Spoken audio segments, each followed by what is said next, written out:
আমি জামশেদ মজুমদার ক্লেম করতেছি, আমি একমত এই কথার সাথে। ধর্ম যার যার, উৎসব সবার। আল্লাহ নবী সাল্লাল্লাহু আল্লাহ সুবহানাহু ওয়া তাআলা তাই বলেছে, লাকুম দীনুকুম ওয়ালিয়া দিন। এটা তোমাদের দিন তোমাদের, আমাদের দিন আমাদের। তো ধর্ম যার যার, তোমার ধর্ম তোমার, আমার ধর্ম আমার। এটা তো সুন্দর কথা, বুঝাইতে পারেনি মনে হয়। আপনারা তো এত রাস্তা নামার কি আছে? আমাদের প্রধানমন্ত্রী, মাননীয় প্রধানমন্ত্রী যদি বলে যে ধর্ম যার যার, উৎসব সবার, নেতারা বা শিক্ষিত স্কুলের টিচাররা বা অন্য কেউ যদি বলে যে ধর্ম যার যার, উৎসব সবার, সে যদি এটা বলে তাহলে সে অন্তত ধর্ম যার যার এই কথাটা তো ঠিক বলছে। কথা বুঝতে পারেনি। লাকুম দীনুকুম ওয়ালিয়া দিন, তোমার ধর্ম তোমার, আমার ধর্ম আমার। তো এটাকে যদি আমি গড়ে বলি তাহলে ধর্ম যার যার হইল না?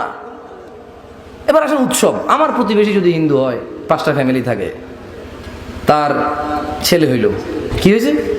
এটা তার আনন্দের বিষয় না? তার জন্য কি এটা দুঃখের বিষয় না আনন্দের বিষয়? তো মিষ্টি কি হালাল না হারাম? মিষ্টি কি হালাল না হারাম? মুড়ি চিড়া কি হালাল না হারাম? কলা কি হালাল না হারাম? ভাত কি হালাল না হারাম? গোশত কি হালাল না হারাম? হালাল। ওই আল্লাহর নামে জবান না দিলে তখন হারাম হয়ে যায়, বুঝে আসছে? জানেনি? তো যদি আমার প্রতিবেশী রাম, তার ছেলে হয়েছে, সে যদি আমাকে মিষ্টি বাড়ায়, আমি নিতেই পারি প্রতিবেশী হিসেবে। আমার তো তার সাথে খারাপ সম্পর্ক করার দরকার নাই, ডিসুম তো দরকার নাই। সে আমার প্রতিবেশী, সে আমার কি? আমার ঘরে মেহমান আসছে, ভালো কিছু পাকাচ্ছি, অথবা আমার প্রতিবেশী হিন্দু, সে দুঃখে আছে, প্রতিবেশী, আমি তাকে দিতেই পারি এবং দেওয়া উচিত। আমি কি বুঝতে পারছি না? পারি নাই? তাহলে ওর ঘরে ওর ছেলে হয়েছে, এটা হচ্ছে উৎসব। এটা হচ্ছে কি ওর? এটা আসলে আমারও খুশি, যাক মাশাআল্লাহ, ওর অনেকদিন হয়েছে ছেলে হয় না, একটা ছেলে হইলো, একটা মেয়ে হইলো। আমি জামশেদ মজুমদার ক্লেম করতেছি, ধর্ম যার যার, উৎসব সবার। কিন্তু এটা যদি উৎসব হয়, কি হয়? এটা যদি ইবাদত হয়, তাহলে ইবাদতটা কিন্তু যার যারই। পূজা কিন্তু একটা ইবাদত। আমি বুঝাইতে পারি না মানুষকে। আমি ওয়াল্লাহি মনে হয় আমি বলাতে প্রবলেম হয় মনে আমার, আমার ভিতরে যা আছে, এখানে মগজে যা আছে, এটা মনে বাইর করতে পারি না। বোঝেন নাই? আপনার ছেলে পূজায় যাচ্ছে, ও কি ইবাদতে গেল না উৎসবে গেল? তো শিরিক আপনি তো খুঁজে পান না, মুসলমানরা শিরিক খুঁজে পায় না। মুসলমানদেরকে এখন যদি বলে যে ডাব, নারিকেল, মুগ, দুম্বা, ছাগল কোথায় নিয়ে যাও, বলো যে হ্যাঁ, সমস্যা কি? আমিও বলি যে যাও, তোমার ব্যাপার। কিন্তু ভাই, যে এখানে তো সমস্যা, এখানে সমস্যা মনে হয় না?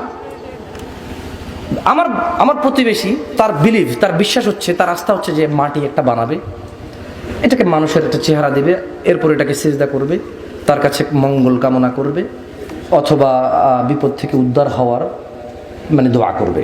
এটা তার বিশ্বাস। সে এবার তাদের একটা দিনক্ষণ তারা ঠিক করে, সে অনুযায়ী তারা ওই মাটিটাকে বানিয়ে তারা সেখানে মাথা নত করে, তাদের বিপদ থেকে তারা উদ্ধার হওয়ার জন্য বলে, তারা তাদের কল্যাণ চায়। তো তারা কি ইবাদত করতেছে না উৎসব করতেছে? তারা কি ইবাদত করতেছে না উৎসব করতেছে? আরে এই সাথে মানুষ কথা বলতে জানে না নাকি? তো আপনার ছেলে যে ওখানে গেল, ও কি উৎসবে গেল না ইবাদতে গেল? তো এটা আল্লাহর সাথে শিরক করলো কিনা সে? না, হিন্দু, সে তো তার ইবাদত করলো, এটা তার বিশ্বাস। এটা এখানে তো আমার কিছু করার থাকে না। যখন সে হিন্দু হয়, যখন সে বৌদ্ধ হয়, যখন সে খ্রিস্টান হয়, আমরা এই একটা পৃথিবী, জমিন একটা, আল্লাহ 4টা জমিন করে নাই, 5টা জমিন করে নাই। জমিন কয়টা? একটা। এই ধরেন 3 তলা হিন্দু থাকবে, 2 তলায় মুসলমান থাকবে, থাকতেই পারে। এখানে দোষের কিছু নাই, মানুষ। বুঝেননি কথা? তো ঘৃণা করার কিছু নাই, ব্যক্তিগত তো কোনো সমস্যা নাই। ব্যক্তিগত কোনো সমস্যা আছে? তো তাহলে মুসলমান শিরক খুঁজে পায় না, বড়দিনে যায়। কি দিনে যায়? বড়দিনে। আচ্ছা, বড়দিন ওরা উদযাপন করে, এটা ওদের উৎসব নয়, এটা ওদের ইবাদত। আমি আমাদের দেশের যারা কথা বলে, যাদের আল্লাহ কথা বলার সুযোগ দিয়েছে, যারা জনসম্মুখে উপস্থিত হয়, আমি আমাদের দেশের যারা দায়িত্ববান রয়েছেন, আল্লাহ যাদেরকে সম্মান দিয়েছে, আমি দোয়া করি আল্লাহ যাতে আল্লাহর দেওয়া ওই নেয়ামতের তারা ভালো ব্যবহার করতে পারে। তো আপনাদের উদ্দেশ্যে বলি, যারা আপনারা জনসম্মুখে যান, যারা আপনারা ধর্ম যার যার, উৎসব সবার বলেন, আপনাদের উচিত জেনে নেওয়া কোনটা ধর্ম আর কোনটা উৎসব। যেমন বড়দিনে আনন্দ করে খ্রিস্টানরা, তো এটা ওদের আনন্দ কেন? একটা কারণ আছে। ওই যে বললাম, আমার বন্ধু রাম, অথবা আমার বন্ধু কৃষ্ণ, আমার বন্ধু গণেশ, আমার বন্ধু নান্টে ফন্টে নাট বল্টু, যাই হোক। এখন ও আনন্দ করে কেন? ওর বাচ্চা হয়েছে, এটা উৎসব হওয়ার কারণে সে তার মতো করে আনন্দ করে। যেমন আমরা মুসলমানরা আনন্দ করি কিভাবে? যারা নিজেরা বুঝি, তারা বলি আলহামদুলিল্লাহ। তারা কি বলি? আলহামদুলিল্লাহ। আসসালামু আলাইকুম রহমতুল্লাহ, ভাই একটা ছেলে হয়েছে, দোয়া করিয়েন। এবার সামনের লোকে দোয়া করে আনন্দ করে। এভাবে না, 7ম দিনের একটা জবাই দিয়ে দেয়। একটা জবাই দিয়ে কিছু ফকির মিসকিনকে খাওয়ায়, নিজে খায়, আত্মীয় স্বজনকে খাওয়ায়, ঠিক না? আমরা এইভাবে আনন্দ করি। তো আমার বন্ধু সে তার মতো করে আনন্দ করে, কেউ ফুল দেয়, কেউ গান বাজায়, কেউ নাচে, হ্যাঁ, কেউ নানা রং বেরঙের পোশাক পরে, এইভাবে সে আনন্দ করে। এখন বড়দিন খ্রিস্টানরা আনন্দ করে কেন বলতে পারেন কেউ? কারণ ওদের কথা হচ্ছে এই দিনে আল্লাহ ছেলে জন্ম দিয়েছে।